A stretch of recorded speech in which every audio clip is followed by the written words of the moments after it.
پښتنو د اسلام په نوم جوړ شوی په دې ملک کې که یو پښتون د فوج په ظلم او جبر څه بد رد ووایي نو د ملک واکداران او پالشي مسلمانان ورته زر د غدار نوم ورکړي که په دې ملک کې یو پښتون د فوج لوټمار او قتل عام ته بد ووایي نو د ملک واکداران او پالشي مسلمانان ورته د ملک د غدار نوم ورکړي خو تاسو خبر یې چې دیش میں مخکې په دې ملک کې فوجي وزیر اعظم عمران سپي په خپل تقریر کې د غزوه احد صحابه کرامو ته لوټمار والا ویلي دي خو چونکې عمران سپي یو فوجي وزیر اعظم دی نو د ملک یو واکدار پالشي مسلمان ورته د اسلام غدار ونه ویلې لکه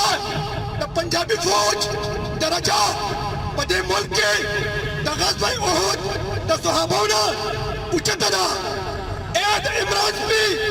ملګرو آیا تاسو ته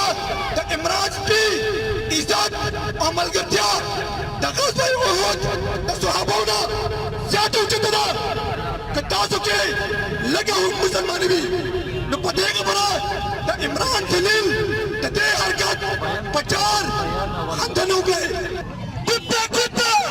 کتا کتا کتا کتا دوستو یہ ملک اسلام کے نام پر بنا ہے اگر یہاں کوئی اس ملک کے فوج کی ظلم کو ظلم کہے یا لوٹ مار کو لوٹ مار کہے تو اس ملک کے واکدار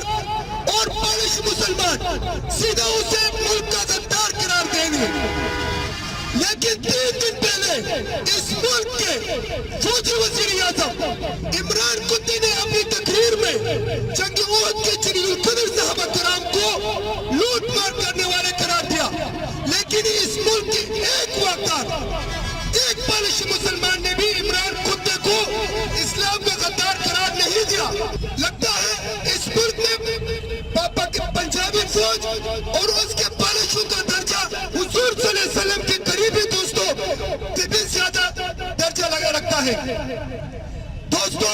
خدا را عمران کے حامیوں عمران کی اس حرکت میں اس کا ساتھ نہ دو بلکہ مخالفت کرو خدا را اٹھو جاگو خود